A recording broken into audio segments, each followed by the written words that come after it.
What's up, guys? In today's video, we are 100 days in, and we've got David. He's a boss on X, and we've actually never directly talked or met, so it's going to be a good one of us getting to know each other, talking what's working now. So, David, kick it off. Who are you? What's up, guys? My name's David, and I've been around for a while, been around for probably half a decade now. I started out in sales, transitioned into running an agency, and then got rich doing info, similar to Ryan here.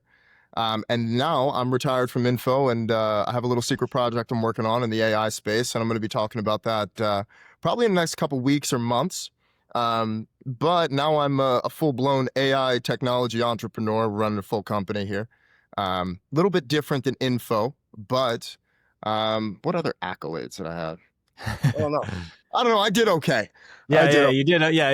By I'm what looking I back. found online and who I kind of talked to briefly about this before, yeah, you definitely did okay. So what was the agency piece in the beginning? I did. So originally, like, weird story, and I've told it a few times on other podcasts. Like, I was in, like, when I was in sales, I was working at PayPal, and I was in the fashion industry a little bit. Like, I was doing modeling and stuff, like, kind of on the side, like, as a way to, like, meet girls when I was, like, what, 22, 23. After I got out of a relationship, and it was, like, cool. So, and all the people that I walked for and, like, did work for ended up becoming my first clients. So it's mainly like higher end luxury stuff. And then I realized that, like, okay, with the same way that you sell anything, can be sold low ticket, high ticket, doesn't really matter. Sales process is effectively the same. And then we pivoted into doing luxury furniture email marketing for a little bit. And then I started on Twitter 2021. In the summer of 2021, I started posting about sales because I had $39.7 million in deal volume when I was a sales rep, outbound over the phone myself. Outbound, nice. Yeah, average deal size is about 40K, merchant lending. Yeah. So you really had to push to sell. And I saw all these idiots on Twitter talking about, here's how you sell these deals. And I'm like, well, these guys are all wrong. I have some experience in this industry. I have some experience in this space. And I just started, speaking my truth and telling stories about my life, about my first successful business, which was throwing parties in college and doing all stuff like that. And I kind of made a name for myself. 2,000 followers. We dropped the first info product, which was a course community called Cashflow Syndicate. And I believe we had over 8,000 customers in the first 13, 14 months of that business. So yeah, low ticket recurring. I made a lot of mistakes in that business. Low ticket recurring. Wow. Yeah. That's a lot of So customers for low ticket. Yeah. It was a fairly profitable business. It would have been more profitable if we actually knew what the fuck we were doing back then. And it was low ticket recurring on a card landing page with no upsells, no funnels, and like no high ticket ascension whatsoever. And when I ran the unit economics, I was like, oh, well, that was about 15 million that I left on the fucking Oh table. yeah. Oh yeah. Easily. Dude, I say that today with our thing. I mean, our thing, and we can get into that a little bit, but like our OG was, our very, very first thing was an MRR, was a 7-day free trial to a $27 a month. We had one OTO that was lifetime access, like 150, and it was a fitness app, but we had zero ascension. We had nothing. It's like we didn't, because you didn't even understand that worked. Then even now we sell annual recurring coaching, but we had no back end offer beyond that, or like continuity, downsell, nothing. It's just more of the same. And like we did the math and same thing. It's like 30, 40, like we left on the table. And you look back and it's like you're disgusted. Like you're just like, and the thing is running that business is like, that was I never really called myself a marketer. And I think, I know your show is what's working now, but let's talk about what doesn't work. It's what's working now, what doesn't work, and what we're trying now. Yeah. Yeah. Like, and you've probably had a lot more than 10,000 customers. In info, I've had about 10, 11,000 customers total in the past 3.5 years. Cause I quit info in February to go all in on this AI company. And I can tell you more about that. So what didn't work was not studying the game when basically you got to strike while the iron's hot, right? And so I don't think I really taught myself marketing until after I evolved from that business, because there's so much I learned about human psychology and marketing and just how the entire game works as a whole. Specifically when it's centered around offer creation and copy, particularly after that business, because when you have an MRR business like that with shitloads of traffic, it's just a license to print money in the same way that James Bond is like, has a license to kill, right?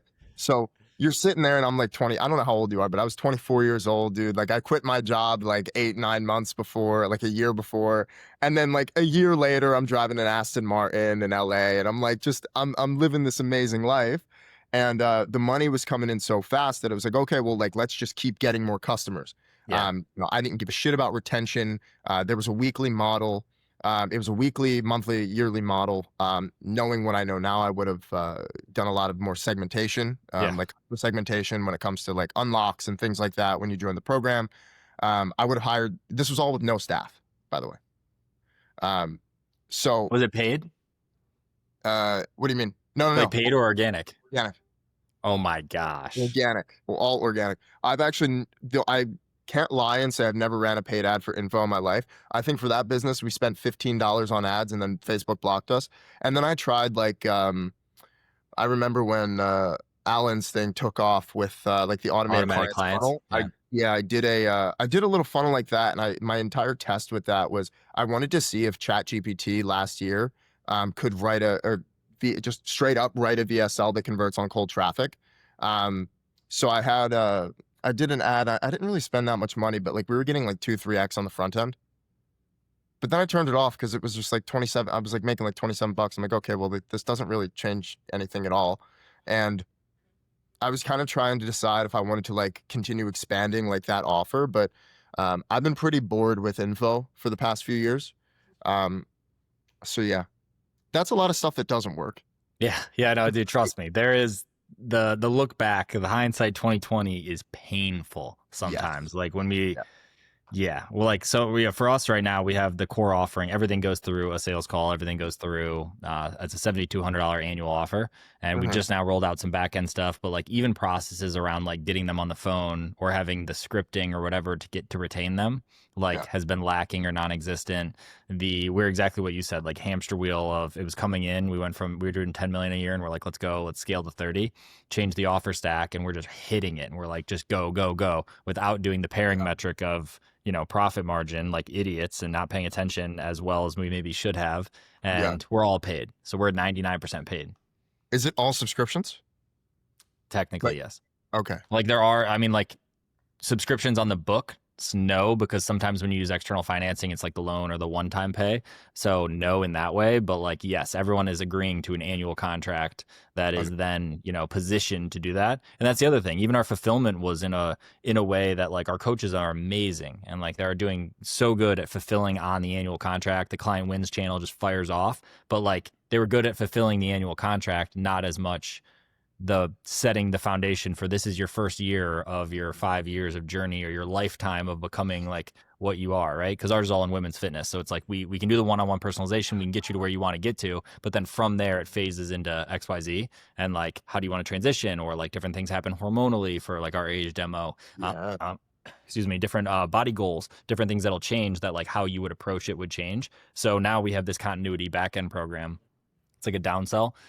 So they'll go from one-to-one coaching. They can either continue on with one-on-one coaching or they can downsell into something that's half the cost. It's group coaching model. So fulfillment for us is like, way better because they can do one coach to whatever percentage versus, and then they still get all the same stuff. So they get all the access to the community, the coaches, the stuff, but it's through group instead of one-to-one. So it's like very scalable. So yeah, that, and then same thing with like supplements and partnerships there, HRT, like these things that our customers already do, we haven't touched.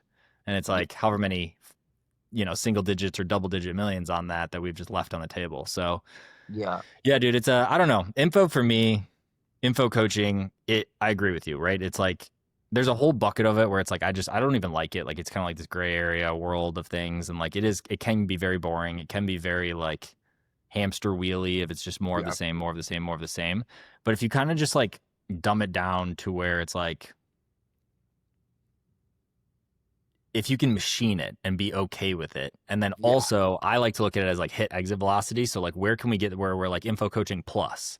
So like info coaching plus, like the Becker example of similar-ish to your model kind of, right? It was like info coaching, but the Trojan horsing into software and then going that game. Like a lot of people try that. Most people fail at that. Most like all fail at that almost, except for, the Basically. Becker, the ovens kind of, right? Like that whole game.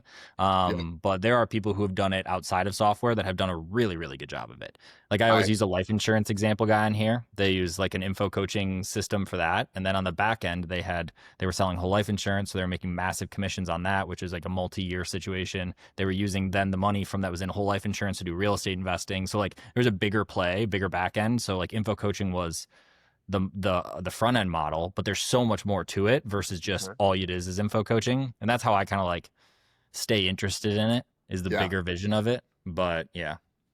I love that. There's 2 points that I wanted to touch on. I think the more important one there is that you're right. Most people never do it correctly. Yeah. I remember so it was interesting because last year, now my company now Synthesis, is an AI voice company, right? Best product on the market. We're in 4 different countries currently. Um, we started really heavily investing into this as a solution, by essentially solving for the second order consequences that happen when you run top of funnel advertising. So obviously what I mean by that is like the majority of people who run agencies are like in the agency space, because I had literally a course called the agency course, which later became skill stacks after, I dissolved cash flow syndicate. So it's like rebranded a few times. But most people are like, oh, well, I was working with this client for 3 months. And then usually it's a problem on the client side, right? And you have to have clear boundaries and a clear scope of work when you go to do business with clients. So we were starting to mess around with this, like selling conversational AI solution. And then I had like this high level white label that I was selling, as the implementation, right? So teach and then upsell the monthly implementation, through an automated funnel. And so it was like the funnel was basically like you come in from one of the lead magnets, you get pushed to a $300 upsell, 197 downsell. And then if you take, then there's a 97 a month, upsell on Synthesis, the software essentially, what it used to be. And then I had the software business, we had the info business that was like kind of with the software business. And then we had the marketing agency that like we were still doing, fulfillment and consulting for. And I don't claim to have been the best, guy running a marketing agency, but I can say that I'm the best at teaching how to run a marketing agency because I've literally made people multimillionaires, which is cool. So then we saw that this like voice AI was going to be a lane. And I literally just said, fuck this essentially, and shut down the info business as a whole. And the way that I calculated it out, right? I couldn't machine myself to do it in terms of like investing in paid, not only investing in paid, but also learning paid, because my background was just how do we just get as many customers in the door with organic content. And then also just being a content machine. Yeah. And I kind of always hated being on camera, even though I've been told that I'm good at it. So what I ended up doing was I shut the info business down and I figured out how to kind of bring everything together.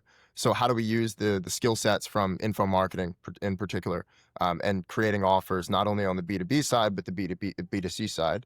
And then how do we really create a solution that we can essentially service people who still want to make money in online business, which is what I've been doing for the past 4 years. And then also service higher level enterprise clients, 100,000, $250,000, $500,000 deals, annual contracts and things like that.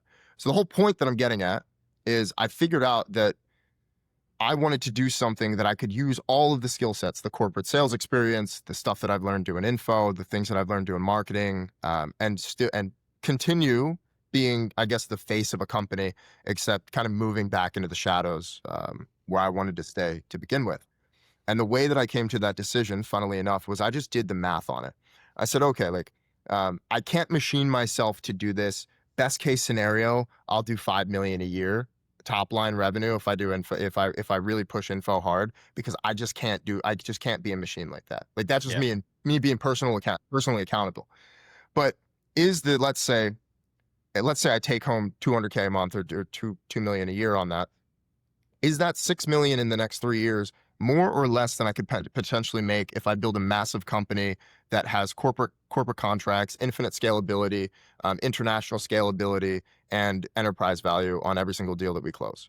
And I just mathed it out and I said, okay, well, it's going to be more than that. And if I show up every day, I'm basically guaranteed 10 to $20 million.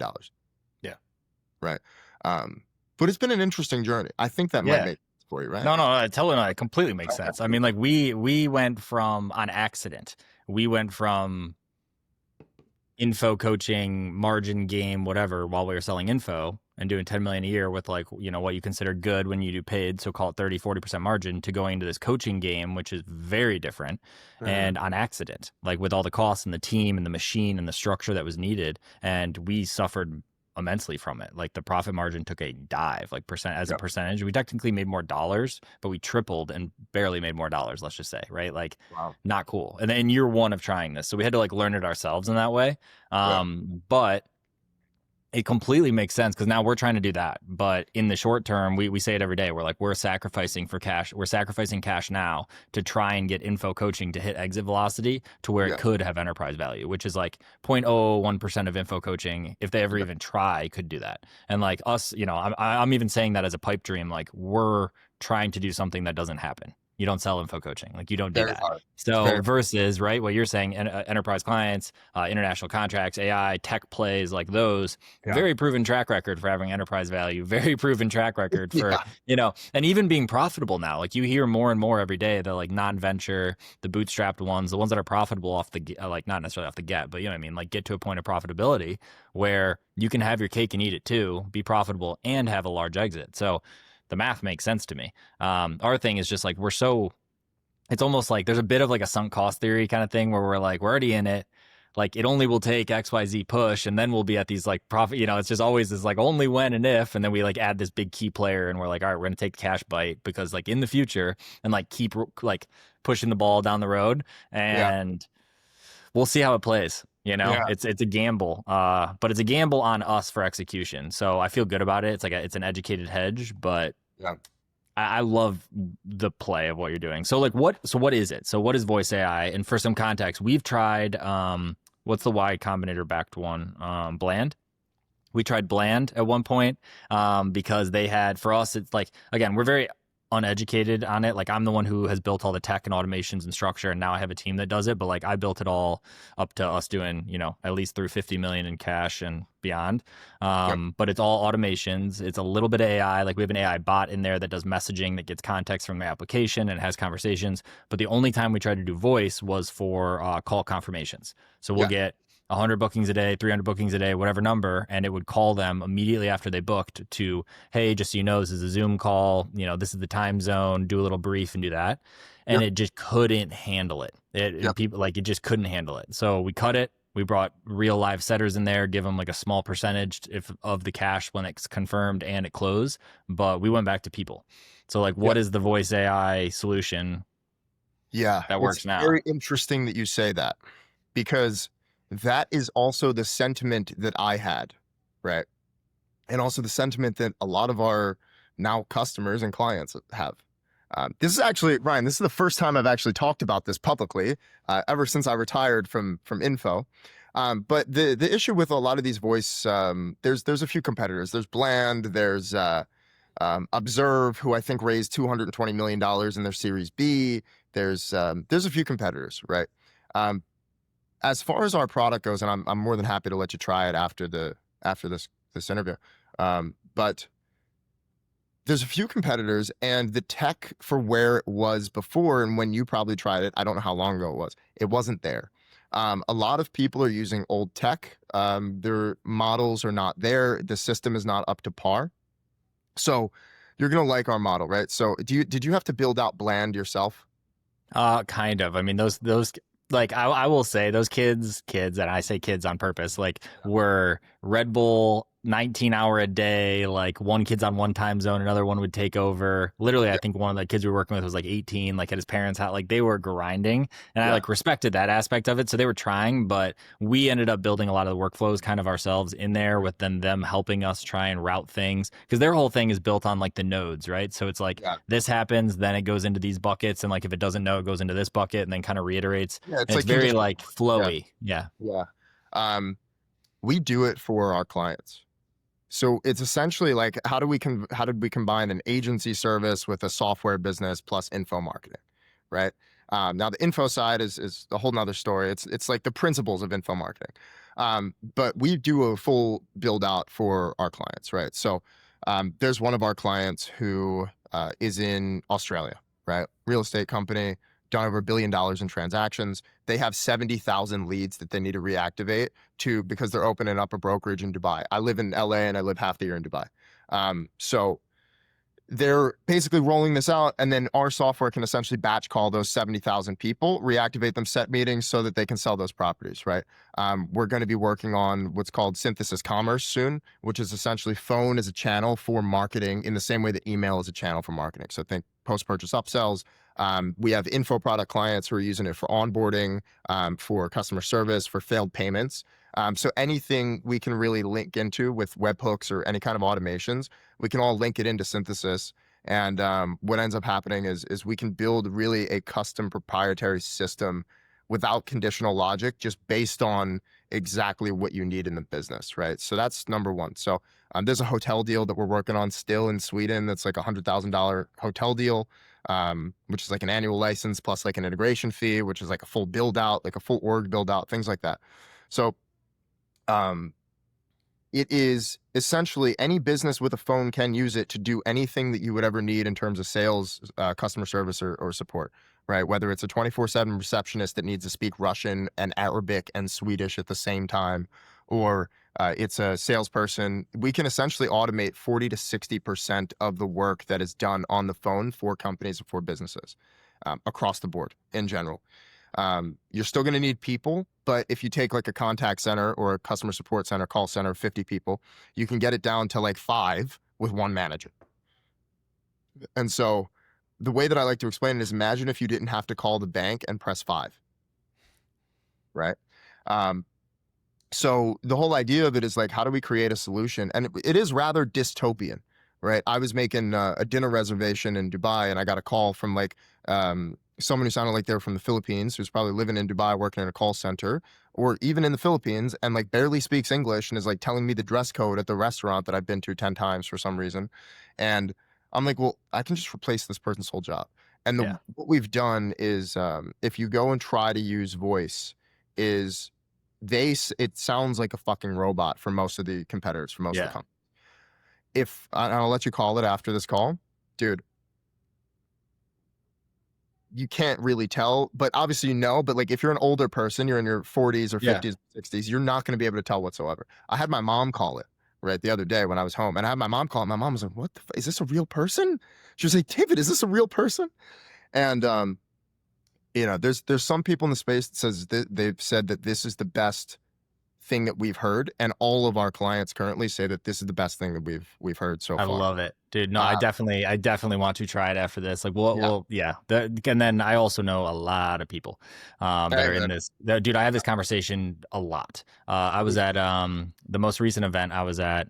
We were outside, and someone was trying to sell me on it and was trying to call their version of it. Someone else on a live call was trying to call theirs of it, like lead gen guys for live transfers. And like the live transfer one's interesting because it's like yes, no, and then route them or don't, right? And it's like very simple for those, and they do a lot of volume, right? But it's like that's theirs, and it makes a little more sense there. But anything that's contextual has been an issue. And same thing with like the timing for the API calls. Like an API call is fine, but then the timing of the API call to come back, then do the infer or whatever you want to call it on the AI portion, and then convert it over into voice. The delay, the latency, the whatever you call it, has been an issue in the past. And then same way with communicating to do actions with API that we've tried on some of these platforms has been a big issue. Like you have a Calendly API that's like terrible, for example, and it's like trying to like go back and like reschedule them dynamically or like find open times on the calendar. Like it just gets so webby and like messy, and then the latency portion, and then some one little thing breaks, and it's like, well, let's re-loop them to the top for like like fallback, and it's like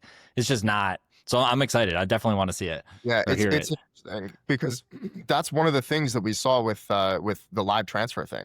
We have what's called contextual live transfers. It's not a logic flow. Right. So it's if customer says X, Y, or Z on the phone, it's a prompt. If this guy says this, transfer this to this number. like a hot lead. So Yeah. it's completely contextual, right? Because business is contextual at the end of the day, and especially with what is going to need to happen as this rolls out. But the thing is, I'll tell you, it's not perfect. Yeah. But my bet that I'm making is this is the worst it's ever going to get, and it's pretty True. fun. True. I mean, So yeah, that's a pretty certain bet. yeah, and what's funny is a lot of our competitors have had to raise capital in order to finance the project, right? In order to build whatever, right? There's companies that are all Y Combinator backed, and our product shits on those. And the thing that I love is that I had enough money to do it myself, Yeah, I love that. and so I don't have any VCs telling me what to do. I don't have any investors telling me what to do. I am the sole investor, which is great. Um, but from a business perspective, it's like I think that at the end of the day, like I think that we are on a mission to not only change the world. Is it rather dystopian, like I said, replacing people's jobs, things like that? Sure. But somebody's going to do it, and you know what? Fuck it. I'm an entrepreneur. If you see an opportunity, like you probably never thought you were going to get into women's fitness, but here No. you are, and you're making millions of Yeah. dollars. Yeah. And here Yeah. it is. That's the end of, and Yeah. that's it. At the end of the day, somebody's got to drive a Lamborghini or drive a Bugatti or whatever, and somebody's got to make millions of dollars in this industry. Um, I think when you're the right person with the right connections, with the right amount of capital, the right skills, and you know marketing, you're going to be very good, and Yeah. you're gonna be able to figure it out. So that's my bet. I hope it pays off. We'll see. I think it's paying off now because we were profitable within the first week of the company. Um, and we're going to be hopefully scaling pretty soon. I don't know what our valuation would be. I mean, private companies, AI technology companies, you can put a whatever valuation on it. Yeah. Um, Should throw a 40x and just call it good. Yeah. just throw 40x. Yeah, just call it good. Yeah.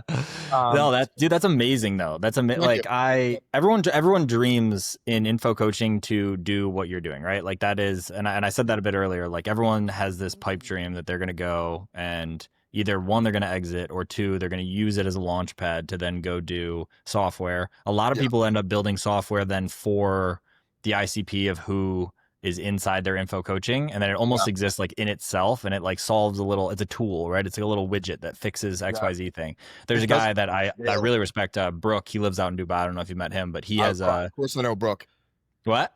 Of course I know Brooke. Yeah, dude, Brooks a G, and Brooks is like he has that software on the back, and he was like, yeah, it does 6 figures, and it's just like a marketplace, right? Like he just has the vendors in there, it connects them, it does this, and it's like when you use it like that, it's super cool, right? To just like have another monetization method that cost him XYZ to create and fulfill on. And it's just like another additive thing for LTV, but a true standalone software that like you hit exit velocity, I keep saying, but like you get out of Yeah, info coaching and go full bore that.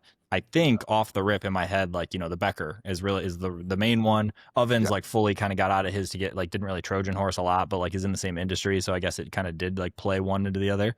yeah, So yeah, tracking solutions and then hosting for your course community conversation. But the WAP guys are super interesting. They didn't come from that land, right? They came from the sneaker bots and the trading and that kind of thing. But theirs crushes. I don't know, they're all shot out of a cannon. I was at an event. I went to Iman's event, and Iman's now right co-owner in it, but yeah. they had one of the co-founders fly out, and he was in San Francisco, got on a flight, flew to London, literally walked into the event to give his like hour-long talk, ask Q&A, and it was like 2:30 when he was on speaking, and he was like, yeah, our flight's at 4:30. I'm like, oh, tomorrow? He's like, no, today. Like he flew in for like 2 hours to talk and then flew out. Like those guys are built different. Like Oh they're yeah. just, I've been to their old office in New York. yeah, same. I Yeah. like those guys. Yeah. They're talking about San Francisco and some other stuff. But yeah, there's like some really cool players in this. And like I said, I've tried a couple of them. Well, I don't want to like dox like shit on anyone, but the other one that was like really first to market in voice AI was those internet marketing guys, and Air. theirs was rough and bumpy. And It was then Air, we tried right? what? Was it Air? Yeah, I think Air. I don't know if they're in Yeah, business anymore. yeah, I would believe if I don't not. know those. I don't know those guys Yeah, personally. I don't yeah, I know. would believe if not. The only time I got theirs, I worked. I have a bunch of friends that are in lead gen affiliate that game, and they used it for transfers at one point. But like the bill was stacking, and like they were routing, and all of a sudden they weren't connecting, and it was still built. Like it was just kind of like a mess. The actual platform when we used it, but I don't know. Yeah. But yeah, I think, dude, we're down because like our buckets right now, and you can tell me, and probably because the people who listen to this are generally speaking generally speaking, gonna live in info coaching land, marketing, offer, like that kind of zone. My like core people that I usually end up talking to are the couple 100K a month to a couple million a month guys. Like that's kind of my suite of the people I end up actually like really talking to. And that's why I make these videos, is to like have friends. Like I sat in this cave and didn't talk to anyone, and now I have friends that are.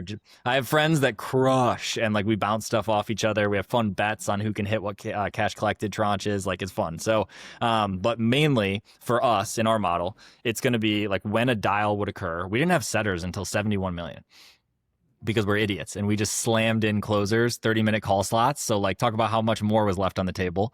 Yeah. And that's, yeah. So for us right now, we have setters that exist in 3 buckets. Setters exist for auto sets, self sets, and confirm sets. So an auto set is somebody who buys a load ticket and then books in like a quick start guy, call, onboarding, implementation, whatever. Those are 15-minute calls on Zoom. They talk to them about it. Yeah, you got access to the thing. Why didn't you apply for XYZ coaching? They then push them and it's a set. Okay, those are our highest show rates, highest close rates, best economics. The biggest issue for us right now is cracking a good cold offer that we can do hundreds of load tickets a day at like a proper cost, all unpaid. The next bucket is self-set, which is kind of what you're talking about mainly, which is the true like dial the CRM, 100 of them, 5 pickup, 1 or 2 sets, whatever. That's the bucket that we don't utilize the most, which we need to because we have 1.5 million contacts, 500,000 phone numbers, 25,000 customers, call it. And it's like that discrepancy is massive. And then the last one is the confirm set. And that's the only place we tried voice directly. And that's when someone books in directly through marketing, through the website, wherever. They land in a channel, they claim them, and then they call them within 1 to 5 minutes. And it's, hey, do you know this is a Zoom call? Here's what you're going to cover, kind of like do the DQ a little bit process so it just doesn't clog up the closers' calendars. And then if they don't confirm, they mark them as unconfirmed or the event free on the calendar so that the closer can get double booked. So that because of the likelihood of them showing up. And then you have the closer call and the follow up and that stuff. But like what you said earlier with the reactivation via voice, like we have 4, maybe 500,000 of those right now. Yeah. Phone numbers sitting in the CRM that have applied because we get phone number on application, not on opt-in. Yep. Interesting. So, dude, I want to use this, and then I want to make sure that this works, and then I want to share with all my friends. Like this is yeah. Be my guest, dude. It's like I said, the tech isn't perfect, right? I'm not claiming to be perfect. I'm never gonna say like, oh, we're obviously I want to sell, make sure companies understand that we have a great product, but the tech isn't perfect. Obviously, there's gonna be some hiccups. Like we built in stop conditions where like if somebody starts trying to troll it, it'll hang up the phone, or if you ask it how many fingers and toes it has or what it's looking at, it'll say, hey, it's here in the office, and it doesn't sound like a fucking AI. Because the problem, if you go to retail right now, which is one of our competitors that raised, I think, $10 million or something like that, if you say, hey, what LLM are you built on? It'll say, I'm built on ChatGPT 4.0. And like, it's like, dude, like you can just derail it very easily. So with our next update, we're going to have what's going to be called passing the Turing test, which is the majority of those questions. We're going to build in stop conditions. And it's funny because we have to now build in synthetic lives for the actual AI. But we also provide essentially lead gen as a service as well. So like, let's say you're a merchant lending company, right? And you want to contact every single business with a phone in America, and you're purchasing lead lists, right? We can just batch call 100,000 people at once. And it can handle the calls. Yeah, dude, this is going to be So it's like condensing 10,000 plus hours of work, also with infinite follow-up cadence. So if you want this thing to call Monday, Thursday, and Friday to this lead list of 500,000 people, we just set it up in our system, fucking takes care of it, and it's good to go. So it's a fairly interesting business to be in. I think right now our biggest problem, I'll tell you, our biggest problem is really crystallizing the offer with when it comes as it pertains to the industries that we do business in. We have debt collection, merchant lending, real estate. Like a real estate brokerage could use it to call homeowners in the same way that wholesalers call homeowners and say, hey, this is in regard to potentially purchasing your property. Are you interested in selling or leasing your property, right? And imagine if you do that mass scale with millions of phone calls to homeowners, and you're a real estate brokerage, not an international one, but a national one, and you just get listings and round robin the listings. How much more money can you make? Yeah, right. So it's like infinite scale on the sales side, and then also infinite scale on like on the client side, because now we can automate 40 to 60% of the work, right? Yeah. So We just started talking about that yesterday about how some of these bigger ones, especially the ones that have sold, all have outbound divisions. And one, if you don't have like a good ICP or the offer economic, like it can't work for some industries, right? And especially in info coaching, a majority it won't work for. But if you have like a dialed ICP and you have a dialed offer, like the maths, and yeah, being able to do that with something like this, where you can get the initial touch points, you can scrape lists, you can do whatever to do essentially the set mm, through AI would just make the economics work even at a lower barrier, right? Instead of a yeah. 10K offer requirement, it could be a 5K because the math would math.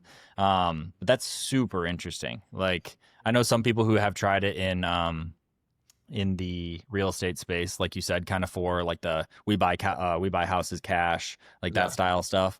I wonder though, like so for your offer crystallization for the ICP, like what kind of volumes, because I know a lot of guys in info. I know a lot of guys like in this info coaching game. And like I know we would have the volume probably that would make sense for you to like be a good customer. But if you're doing Yeah. like a lot of enterprise stuff or like these kind of heavier build outs with a lot of volume, like does it make sense for somebody who's doing, where's the threshold to where it's like, yeah, this is a lot of like setup or there's a lot of stuff to then only get X amount of dials or X amount, based on your structure. It depends. I mean, obviously, like we're in a growth stage. So my thing is we don't say no to money, right? Do you ever say no to money?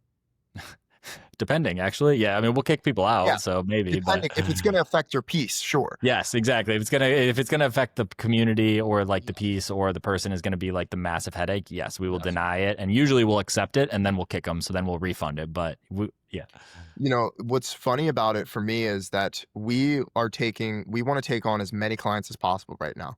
So I had this thing when I used to do the info stuff, which was called the golden ratio, right? So how many salespeople to fulfillment people do we need in order to yeah, keep the scale balanced, right?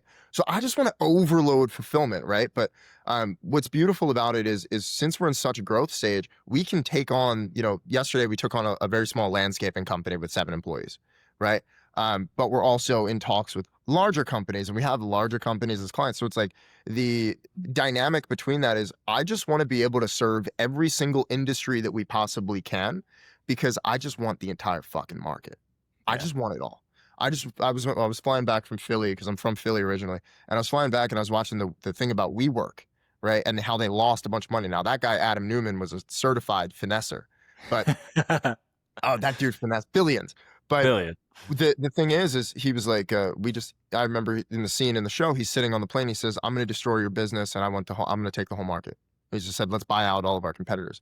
And I think AI is in a space right now, specifically where there are a few key players in the space.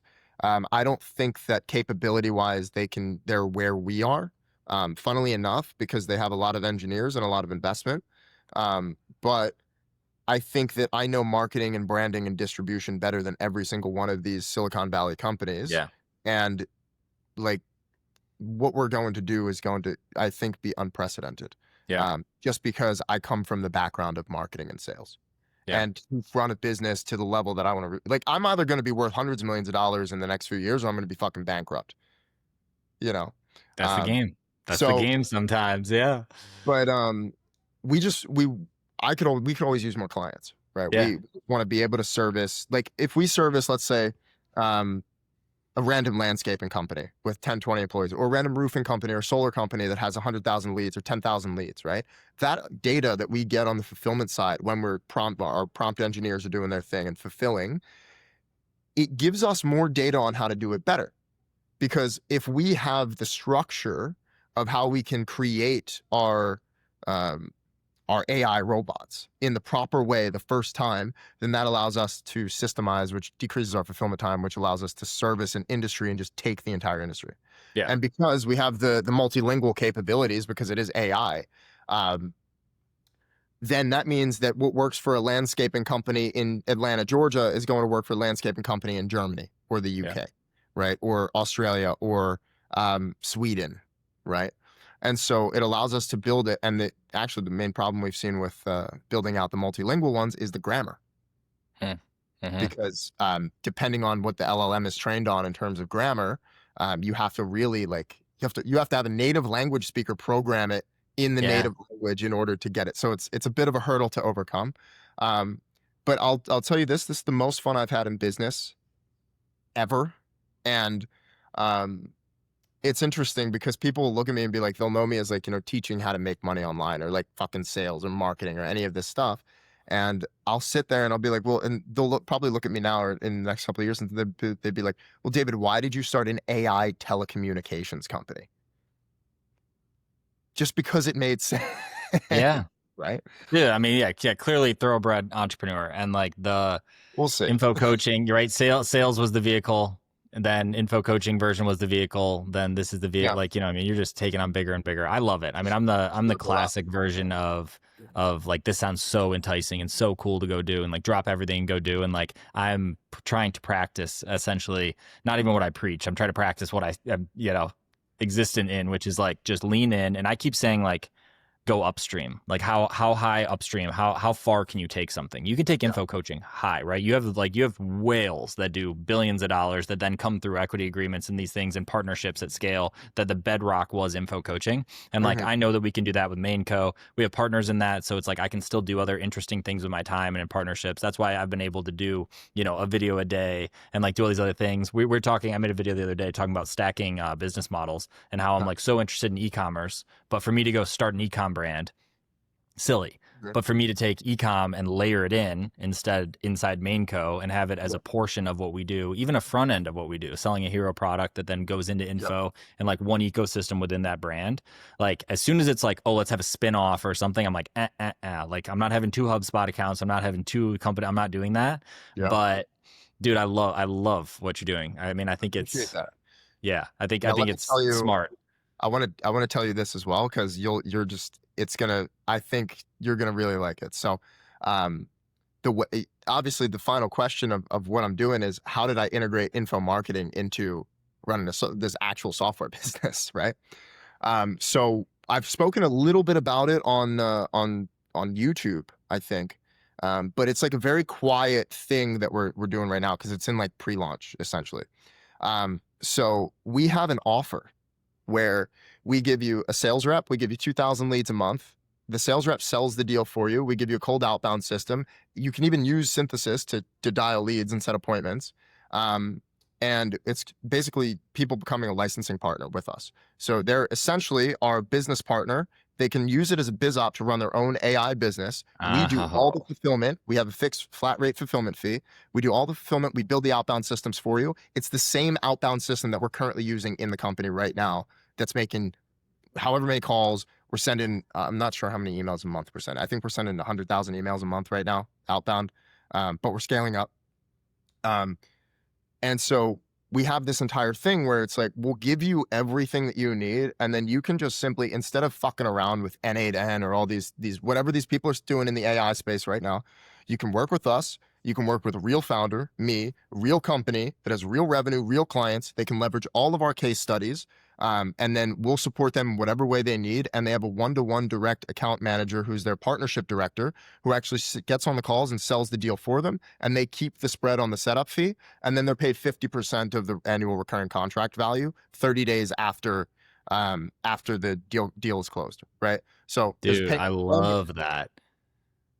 And so it allows us to, thank you, and it allows us to service all of the markets that we wouldn't usually service. So we're essentially, so not only we're building our internal sales teams, because eventually in the next year, I want 50 to 100 salespeople.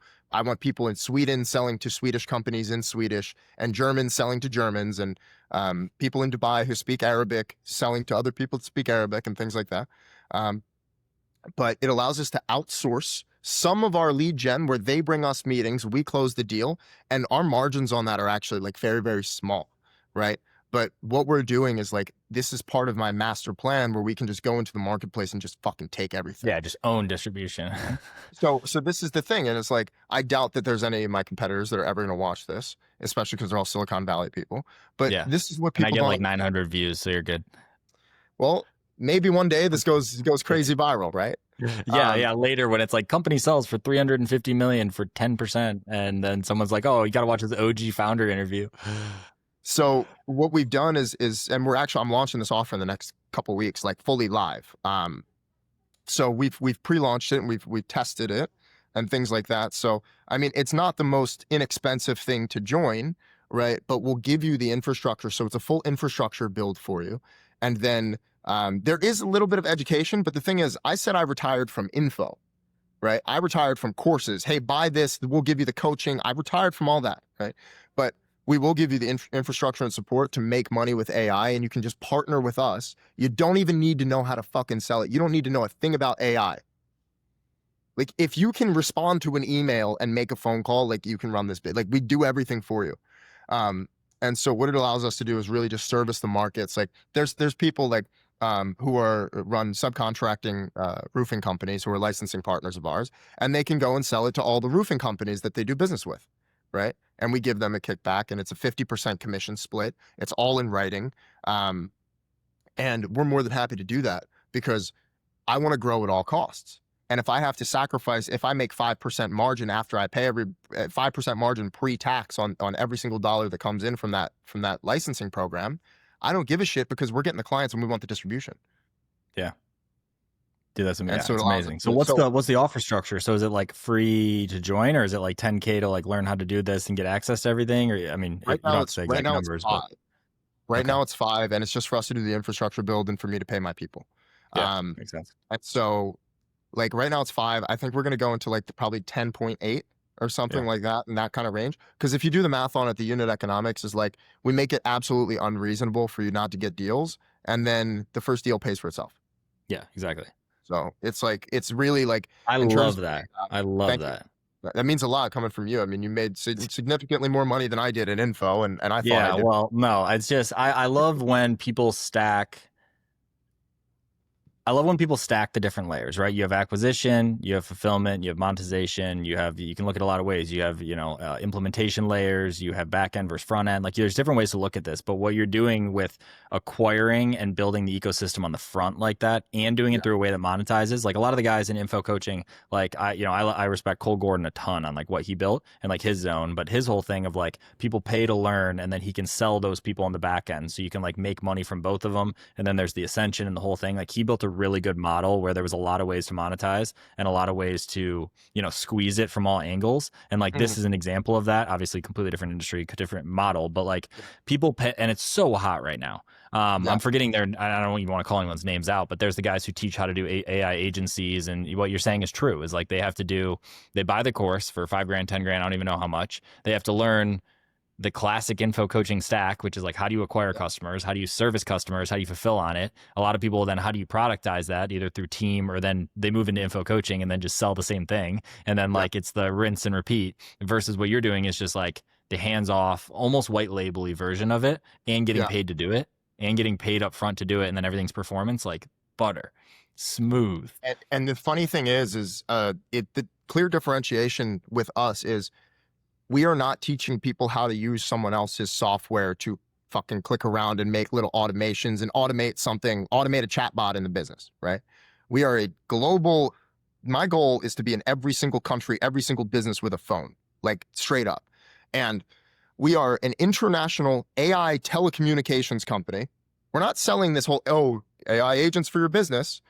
We are an international global telecommunications company. I'm literally in talks right now to make sure that we can be completely approved to do outbound calls en masse in the UAE. And there's a lot of regulatory compliance that happens there. I was talking about it on Twitter the other day.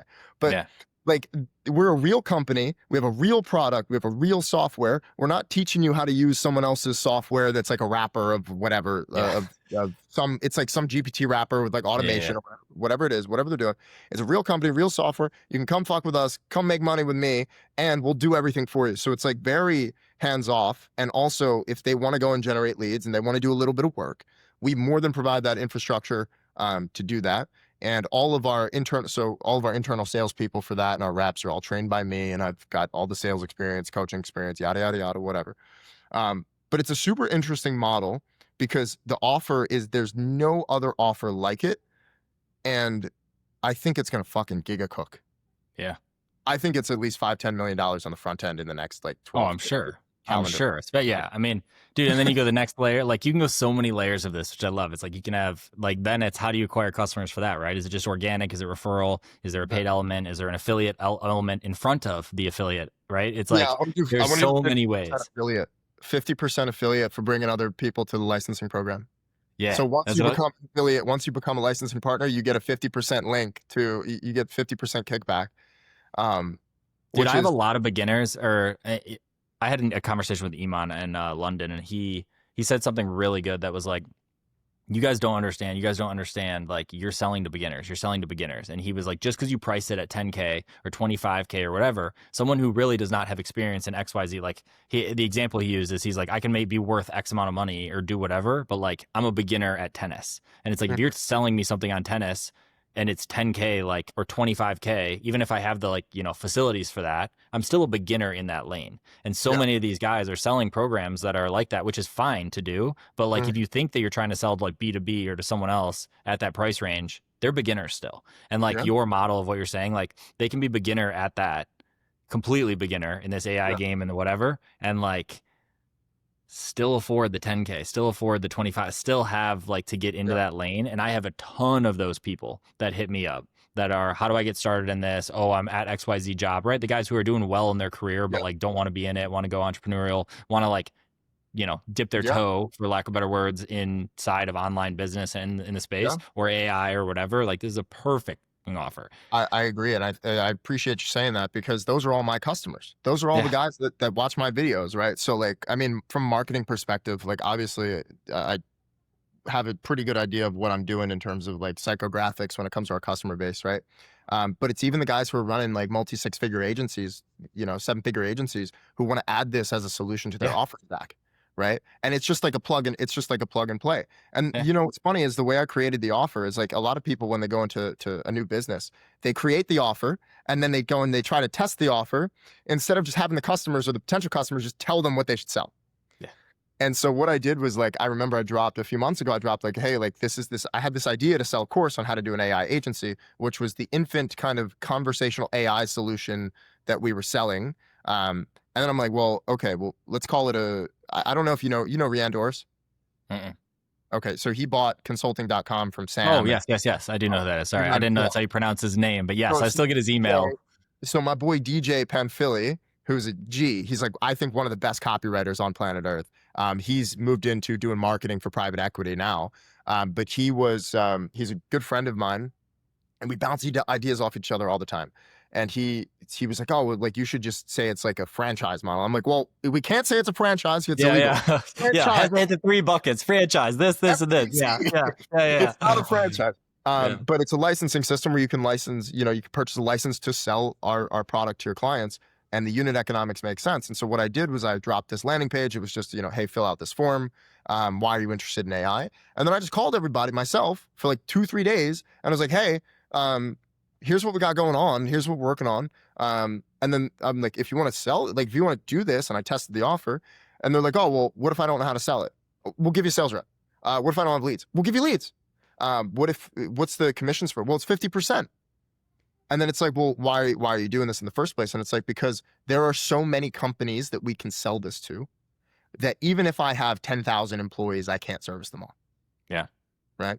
But we can certainly scale it on both ways. So like now it's like we're building our B2B team, our B2B sales team. We have a team of developers, we have designers, we have fulfillment people, prompt engineers. I don't really know how many people are in the company right now. I should know this. I don't know. But we're expanding very fast. And then also now we're going to launch the licensing system. So there's going to be more employees, more infrastructure, different layers of management, which is all super fun. But I just think it's fun to me to be able to do this.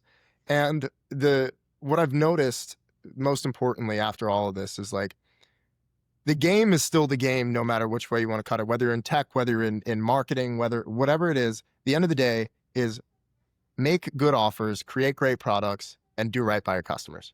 Yeah. And that's really, and then figure out every little optimization, technical efficiency, every little data point, track your data, track your numbers. That's actually something I wanted to ask you about with the info stuff is like how important numbers to you. Bro, you could ask me any number up until a little bit into fulfillment and I could give it to you in 0.2 seconds. Like what's your failed payment rate on subscription? My failed payment rate? Well, because we don't have that issue. We don't have a low ticket for that, doesn't count. So we don't track that. Why? because we have no, we only do 50 low tickets a day right now, and it's like 4 to 6 weeks into like us actually scaling into it. On the So like subscription. we don't have subscriptions. Oh, okay. So there's no low ticket For the high subscription. ticket subscription, that's a different story, and like that's like more of a retention rate number than a failed Yeah. payment number. I will say this is kind of a funny stat, but the majority of our refund rate comes from the auto bills that happen after 1 year. Even though we Ah, send them 9 different things, and now we have a conversation that happens, so now it's like this, like yeah. on the portion of it. But for the longest time, like they sign up for something that's $5,000, $7,000, whatever a year, and then they get auto billed for it a year later, even though the reminders go out, even though we're supposed to be having the conversations. I mean, we have 4,000 active clients. So it's like you assume that it's happening through the coach and it wouldn't. And then they'd be like, I didn't want to get rebilled. I don't want to continue for year 2. And then we refund that. So like that was a big piece of our thing that we've solved for now proactively. Understood. But that was a big one. But like, dude, the marketing stats, the flow between the percentage of app to booking, like, so for us, for Yeah. the AI, for example, the applied to book for us right now is sitting at, call it 60%. And you'll hear Okay. the other guys that talk about embedding the booking widget inside the application. It's 100%. And it's like, okay, but is the throughput the same?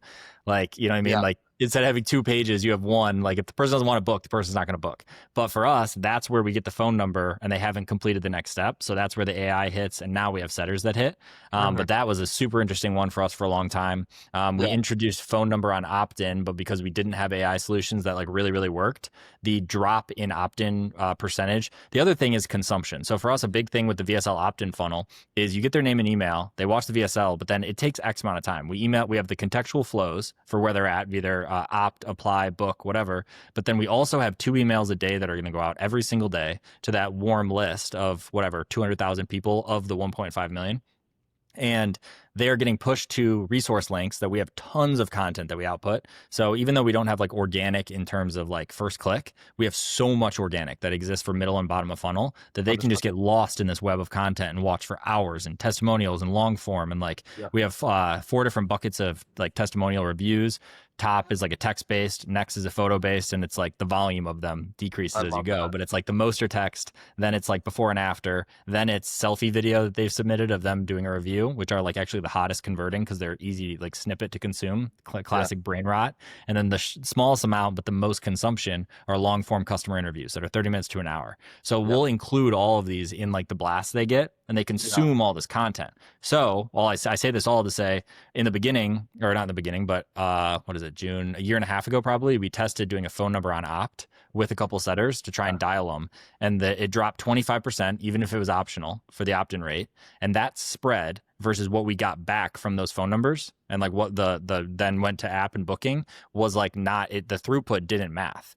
Okay. And I think a big reason on that, even if we did hit them all, even if we did call them all in a minute or 5 minutes or whatever, the biggest thing was the consumption wasn't there. So they didn't then come into the ecosystem, just give us their name and email, watch the video on their own time, click on the emails on their own time, live within that world, and then Yeah. ascend, which is a little bit different because they're leads versus buyers. And for Yeah. us on buyers, something from low ticket, we have a killer ascension rate right now on low ticket because they'll book in this low ticket, implementation call. They'll talk to a setter, then they'll talk to a closer. But a lot of them are also coming from that 1.5 million that are somewhere on the internet that then will see our thing and come in, Yeah. and it just lights up. It's like the cost per lead or the cost per purchase is great on leads, but on new leads, it's like not. So it's almost acting a bit as like a retargeting, more consumption Understood. method. So they're just ready, and like a 37 is an entry point. But yeah, I mean, we religiously track the stats. We use HubSpot, and then we use some like other kind of offshoot tools for some of that. And then what we're doing right now is we just hired a company and we're doing a full data like rebuild. We're going full Yeah. data lake that's connected to HubSpot. So it's going to be those two are like the source of truth now, Yeah. because there's a ton of stuff on fulfillment that we haven't mastered on like Understood. activation points, when a perfect time to call them is for the renewal, on a perfect rate for like a lot of stuff like that. And like, what is right now, what do we owe in coach pays this month, like all that's easy to do in terms of like true cash, but like Yeah. metrics behind it, like managerial, like operational level data doesn't exist very well for backend. And that's like where I think we're going to break next. Like you said, what's going to break? I want to break fulfillment, I want to break sales. Right now, sales is the broken piece. Marketing is kind of breaking sales. Once sales is dialed, it's like market or fulfillment's going to break. So I'm trying to like get ahead of that, and then Yeah. also reduce the leaky bucket syndrome and make sure that the conversions are in place so we can get the LTV that we need on Yes. the influx that's going to come in. So That makes sense. yeah, That makes sense. I remember when to that point, I remember when I got taught how to look at numbers, and it changed the way that I sold, and that's how I look at everything. yeah, My friend, very good friend of mine, His company for the longest time was doing about 30 million a year. And he was running it for a number of years, and he said, you need to run the business off 3 spreadsheets. So there's one spreadsheet that's like, how do I explain it? It's like sales, then links to like the fulfillment, and then links to one that you can just read on your phone, and you know exactly where every single metric point in the entire business is. And it's like, it's super cracked. That is the easiest way to run the entire thing. Yeah. I like, because you can't, if you track everything, you have to be able to understand what the data means, right? And the interpretation of the data is important. When I was doing low ticket recurring, a 3% change in churn rate would be thousands and thousands and thousands of dollars. Yeah. Right. And so you have to manage this stuff. Even like for the beginners or guys that are watching this, because I know you're blowing up on Twitter right now. The guys that are watching this, like they may not understand what you just said. The entire idea of that is like, you have to track all these different key data points. So, because everything that exists within a macro and micro KPI, and then you have to track all these things so you know exactly where to improve. Yeah.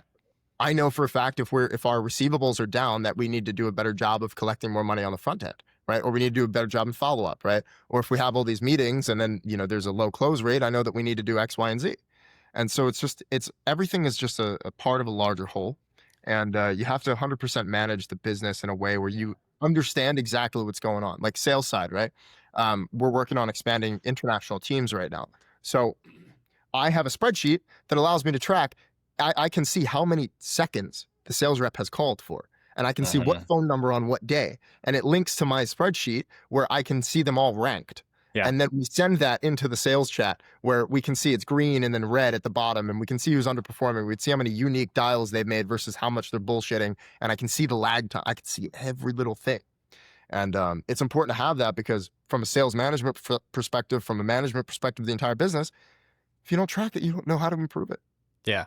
Dude, we got to a point where I was almost like too into that, and everything was firing in completely automated, and almost to the point that back to what you said, or like how I interpreted it is like you said, the interpretation of the data. But for me, it's like, how does it drive behavior? It's like, you can track every number in the book, but if it doesn't change behavior, so we were tracking so many things and so many automated that people didn't feel like they owned the data or they owned the metric. And like literally a month ago, I was like, everyone needs to like respond an emoji to the daily thing that fires in that has new cash, trend lines, CPA number. Like I have all of these in dashboards that have come through. Sales reps get like a looker that pulls their everything from close rate down to like exact commissions. They have bonus pools. We gamified, like all that stuff. Like you guys need to acknowledge these. We had a new sales manager come in and was like asking everyone their close rates, and they didn't know.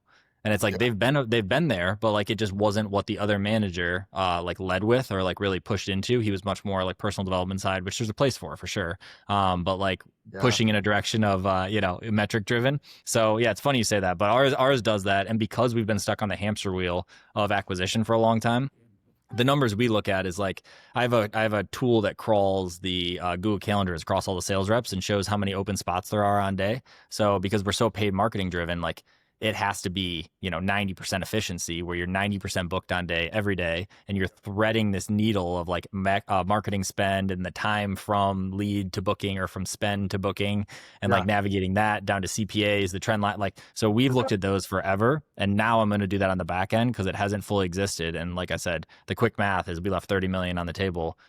Probably I'm literally just basing that off of total one-to-one high ticket clients and then current. So like the churn essentially of what we've missed. I'm like, oh my gosh, like if we converted 30% of those, which is like now our number, let's say, on what we are like retained, because fitness is funny though, because it's like if you get the result or you don't get the result, they leave, right? It's like if they achieve XYZ body, it's like they're good to go kind of. So that's why this offering's like you keep the community, you keep the access, but you don't need the personalization.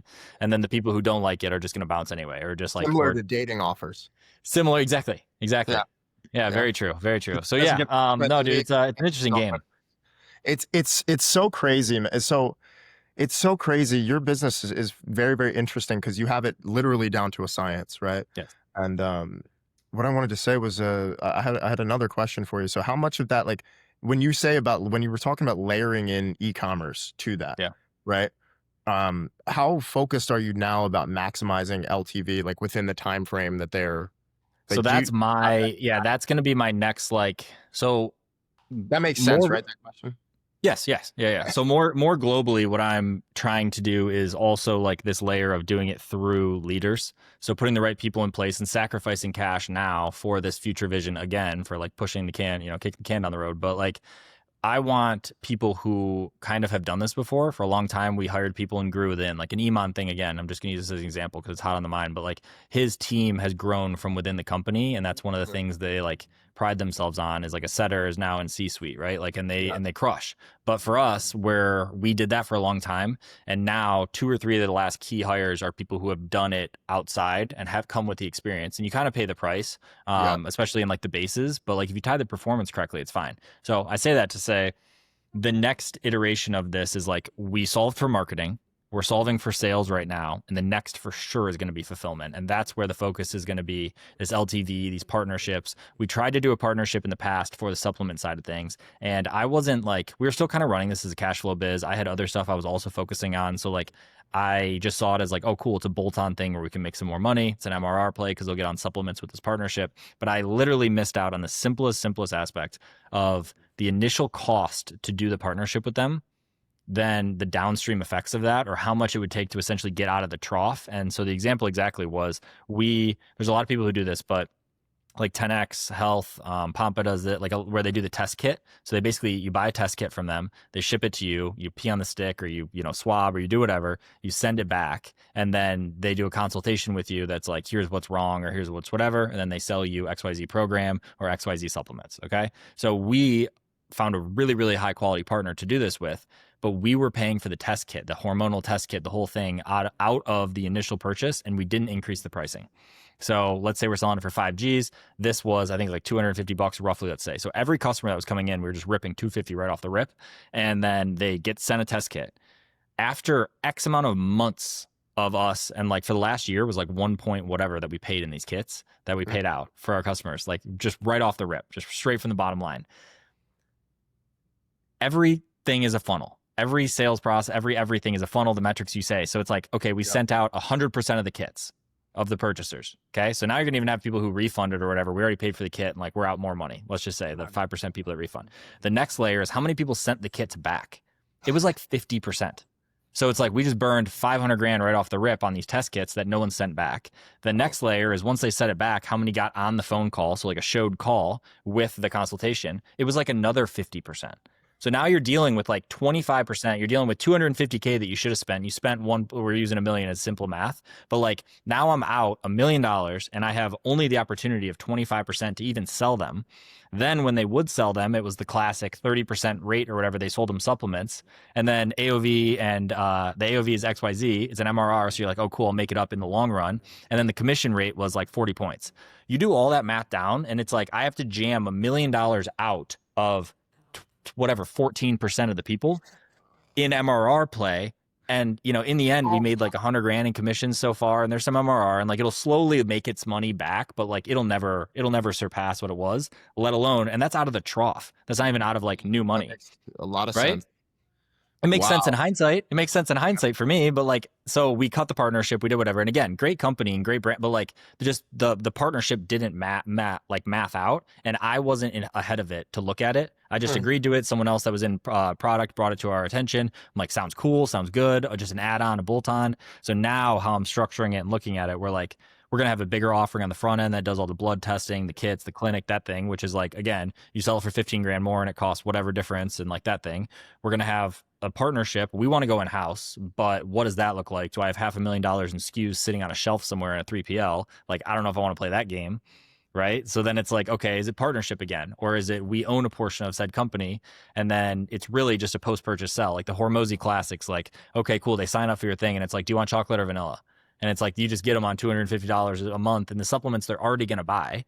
The other thing in our demo is HRT. And there's some other things. We stay away from GLPs. That's like completely against our ethos and like part of the marketing against. But like HRT, we're cool with all the supplements, the creatines, the protein powders, the vitamin D, like those things they already take and they're going to buy from someone. So like, how do we do it in a way that doesn't cost us cash or sit in inventory?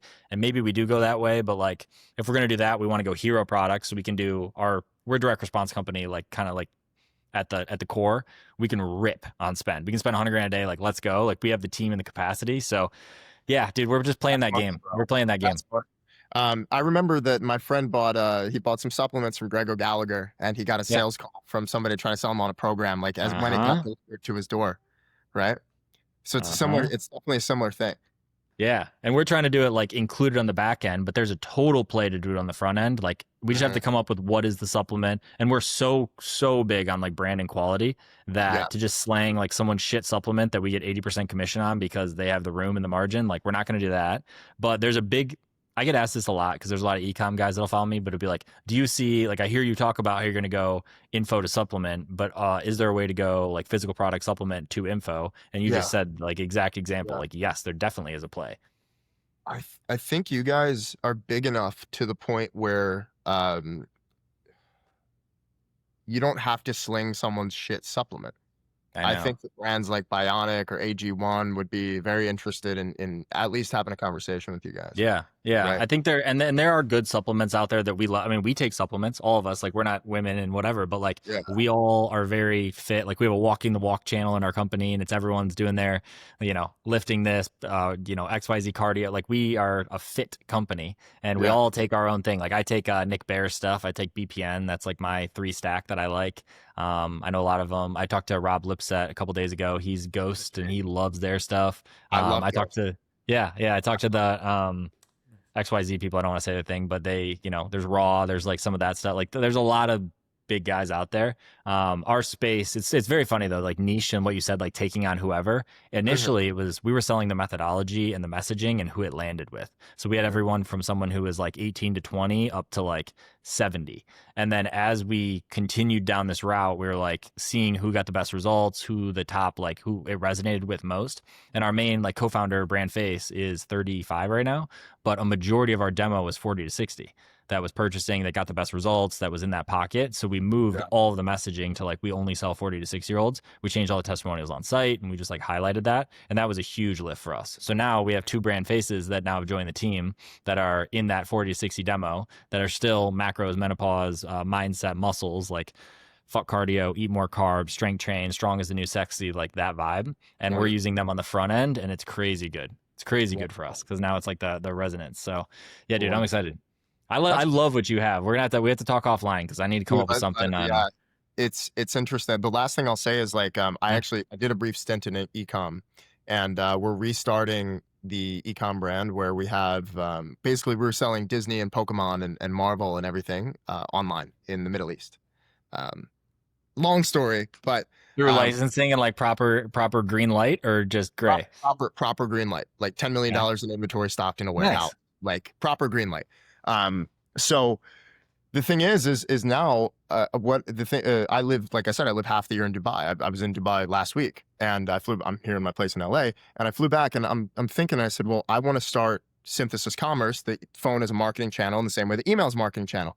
What better way to do it instead of going out and hitting all my friends who have drop shipping brands and like, Yeah. Run your own hitting up the ecom. Yeah. hallways, being like, yo, can we try this? We're just going to validate it with, SMS, infinite SMS on WhatsApp with a phone call, with just insane levels of scale to all of our customers that come through, our different channels that we're going to be selling on. And I'm in the process right now of getting everything restarted. But that's my next project for my development team, is to develop that and then offer an affiliate model to all the big drop shipping gurus and the guys that sell on ecom, and just have that same structure of the Gregor Gallagher thing. When you purchase supplements, somebody calls you to upsell, customer reviews, anything like that. Yeah. Um, Anything, right? You pick the CTA, right? It's like we you have info coaching, you have more supplements, you have just reviews, you have like whatever, but it's just such a good channel. there was a guy, he built do you remember JG Wentworth, Yeah. 877 Cash Now? So Yeah. my mentor, I call him one of my mentors, and I only had a few conversations with him, but he was the head. Yeah, he doesn't know, dude. I have plenty of those. He doesn't know He's, he's my mentor, but he's a like G. he is. Yeah.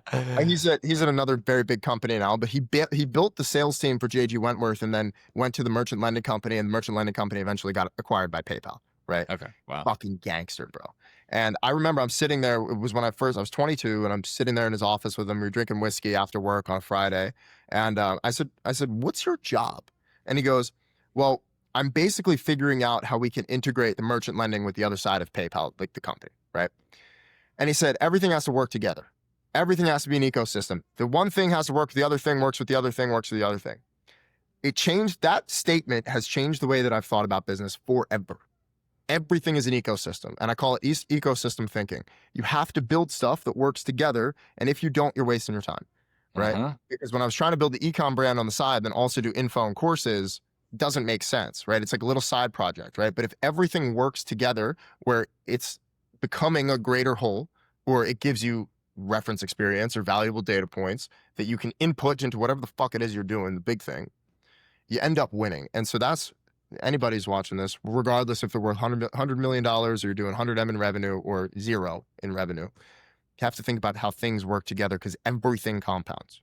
Yeah. See, it's so funny. I call it interest mapping was how I called it on here, but it's like same thing. I had all these opportunities when I got back and I'm like, oh, maybe I'll do like real estate or I'll do this or this. And I looked at real estate and I was like, okay, cool. There's like the tax zone of it, which is a different thing, like just investing in it for that. Or there's the active zone. And I'm like, that one has the least similarity with what I'm doing over here to where it's like, I'm not like wasting my time, but like if I can do something in ecom, for example, that has a 60% flow over of even just thinking of like how I'll like the skill stack that I'll learn, let alone the actual direct business. Like we're talking here, ecom directly inside the ecosystem or inside the brand.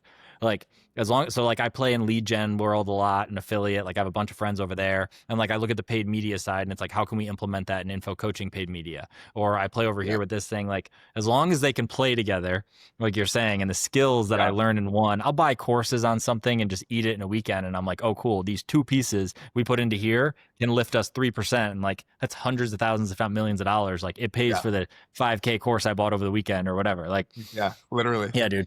You're cool. You're a cool guy. I like how you think. I like what you're building. I appreciate that, bro. I appreciate that too, man.